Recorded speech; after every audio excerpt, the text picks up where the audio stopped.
là, je vais demander à Catherine Decou, qui est donc désormais vice-présidente, vous l'avez appris tout à l'heure, eh bien, de nous présenter un petit peu le travail de ce groupe, un travail qui, je crois, était très très attendu et dont je pense qu'il pourra être valorisé au sein du mouvement, mais que peut-être d'autres mouvements pourront aussi y pêcher des idées et s'en inspirer. Merci.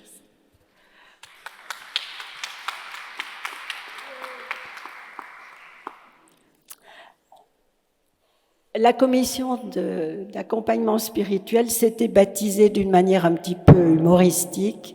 On s'appelait le GRA. Alors, j'appelle Groupe de réflexion pour l'accompagnement spirituel. Ça n'avait rien à voir avec le Sud-Ouest. L'accompagnement spirituel est une demande ancienne dans toutes les équipes depuis très très longtemps. Moi, depuis que je suis rentrée au MCR en 2009, il en était déjà question. Et beaucoup d'équipes se trouvaient en mauvaise situation et démunies quand un prêtre ou un religieux, une religieuse disparaissait. La composition du groupe, on nous a mis en route à l'automne 2021.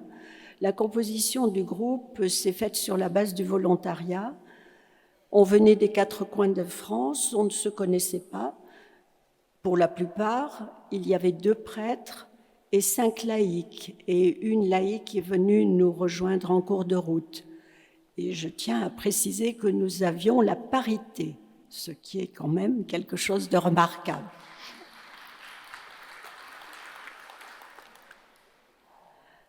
Alors, ce ne fut pas vraiment une commission, je dirais plutôt que ça a été un parcours aventure. On part avec des idées, on a des projets, et vous savez comme moi qu'en général, on arrive à tout à fait autre chose. Et en tout cas, on suit un chemin vers un pays qu'on ne connaît pas encore. Je pense que ça évoque certains passages bibliques pour certains. On a donc commencé par essayer de voir ce que l'on pouvait rajeunir dans les plaquettes existantes que vous connaissez, faire vivre une équipe, comment faire vivre une équipe, et puis laisser jaillir l'esprit. Mais très vite, on s'est rendu compte que ces plaquettes ne correspondaient pas à l'approfondissement qu'on voulait faire, et puis surtout, elles dataient pour la plus jeune de 2013, et vous savez comme moi qu'en 10 ans, le monde de 2013 et le monde d'aujourd'hui n'est pas du tout le même. Donc il fallait trouver d'autres formes de documentation. Et là, comme dans tout parcours aventure, eh bien, on se heurte aux difficultés. Il y a des enjeux, il y a des défis. Et notre premier défi, ça a été la documentation. Je ne vous surprendrai certainement pas en vous disant qu'il y a une foule de publications sur l'accompagnement spirituel d'une personne, mais l'accompagnement spirituel que nous voulions faire à la dimension d'une équipe, il y a, à notre connaissance, on n'a pour ainsi dire pas trouvé, ou en tout cas des choses qui étaient anciennes et qui n'étaient plus tellement dans la perspective que nous avons aujourd'hui, après tout ce qui s'est passé, en particulier après le synode. On se rendait compte que la place des laïcs et du prêtre n'était pas du tout les mêmes dans ces publications. Donc il a fallu repartir à zéro. Notre premier problème, ça a été de vaincre des imaginaires, vos imaginaires, nos imaginaires. Quand on parle de vie spirituelle, on a dans la tête souvent que ça c'est réservé aux grands mystiques, aux grands saints, aux religieux, aux prêtres, mais que nous, les laïcs, on est un petit peu démunis de ce point de vue-là. Or, on a essayé de vous convaincre, et c'est ce qui apparaît dans le sommaire, de vous convaincre en définissant ce qu'on entendait par vie spirituelle, c'est-à-dire une vie spirituelle incarnée. Et ça, nous l'avons tous. Alors, on essaie de partir de cela. Après, il y avait un autre imaginaire et qui est un frein puissant pour assumer ce rôle, c'est que on imagine qu'il faut être un théologien, on imagine qu'il faut être un très bon bibliste.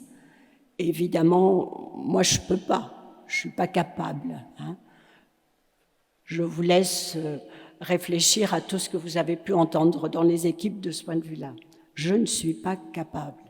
Bon, on ne va pas revenir sur la citation que Dieu nous rend capables quand il le faut. Donc, on a essayé de ramener ce rôle, et c'était vraiment le but qui s'est dégagé petit à petit, à la mesure d'une équipe et d'un membre d'une équipe lambda qui n'est pas formé ou d'emblée, simplement qui a un peu de bonne volonté pour assumer ce rôle et un petit peu de courage, je dirais, pour s'y mettre. Ce qui est important, c'est de réaliser que si dans une équipe, vous avez quelqu'un qui accepte de prendre ce rôle, ça va changer complètement les choses. Ça va changer les choses parce que vous avez tous fait l'expérience, et moi aussi, hein, puisque j'ai une équipe aussi de base à Saint-Giron dans l'Ariège, donc c'est pas une grande ville, c'est pas des gens formés, c'est pas... On a fait tous l'expérience du fait que on se raconte, et c'est déjà beaucoup, hein, les gens disent qu'ils aiment bien se raconter en confiance, on se raconte, on aime bien parce qu'il y a des liens d'amitié qui se créent, mais je pense que très souvent, il y a des récits, il y a des remarques, il y a des expériences qui sont données, mais c'est juxtaposé. Et il n'y a pas vraiment quelqu'un qui fasse le lien entre tout ça. Et le rôle de l'accompagnateur spirituel, ça va être ça, de faire le lien avec la campagne d'année, bien sûr, mais de faire le lien aussi avec la parole. Et de constituer petit à petit, c'est surtout ça qui est important, de constituer petit à petit une parole plurielle qui va devenir un trésor d'expérience de toute l'équipe. Et non pas c'est l'histoire de l'un, c'est l'histoire de l'autre, et on attend pour raconter sa propre histoire. Hein, voilà. Alors c'est vraiment un changement de la vie d'équipe et qui peut être vraiment très profitable. C'est ce que nous avons essayé de faire dans le sommaire, enfin le sommaire le dit, c'est-à-dire tous les questionnements que l'accompagnateur spirituel peut faire, que les autres aussi, membres de l'équipe, peuvent rebondir, de donner des outils très simples pour assumer ce rôle. Alors, je voulais terminer en disant, alors évidemment, ça débouche sur des actions, mais c'est pareil. L'action va être vraiment le fruit, hein, l'essence, on peut dire, de toute cette réflexion. Alors bien sûr, l'Évangile est venu à notre secours, hein, comme d'habitude. Il y a le chemin d'Emmaüs, et on en a déjà parlé hier, qui est, pour employer un mot savant que j'aime bien, un paradigme de l'accompagnement spirituel, et plus simplement un modèle de l'accompagnement spirituel. Jésus les côtoie, les écoute, les questionne, et ce n'est qu'après qu'il va les enseigner. C'est des temps qui sont vraiment remarquables pour l'accompagnement spirituel. Alors, l'enseignement, c'est la campagne d'année, c'est quelques recherches qui pourra l'alimenter. Et puis, un autre passage qui peut-être va vous surprendre plus, c'est l'invitation chez Marthe et Marie de Jésus. Et il est amusant, ce passage, parce que Jésus, là, il taquine Marthe. Mais je ne vous en dis pas plus, vous le découvrirez. En conclusion, je dirais que, au bout du compte, le synode a été un éclairage précieux. D'abord, il a renforcé, et ça je vous demande de bien le mettre dans votre tête, Il a renforcé la légitimité, il renforce, c'est pas du passé, il renforce la légitimité des laïcs pour prendre ce genre de responsabilité. On est tous baptisés et notre baptême nous rend égaux. On l'a suffisamment entendu de la part du pape et le synode l'a fait émerger de manière massive. Et le dernier point, là où le synode a été un éclairage pour nous très précieux, c'est que nous avons vécu vraiment dans cette commission une expérience synodale. Nous avions 2 prêtres.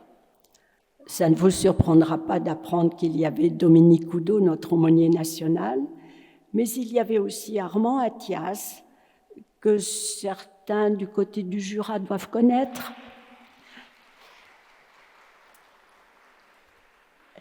Ni l'un ni l'autre, à aucun moment, ne nous ont fait sentir que leur ministère leur donnait une priorité ou une supériorité.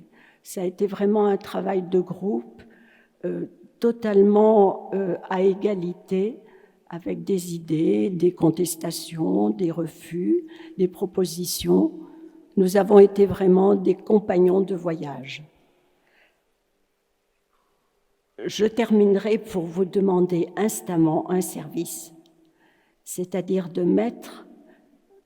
d'essayer de mettre ceci en route dans vos équipes et puis d'avoir la gentillesse de nous envoyer des retours parce que l'aventure n'est pas terminée. La formation sera prolongée et nous espérons qu'elle sera profitable. Je vous remercie.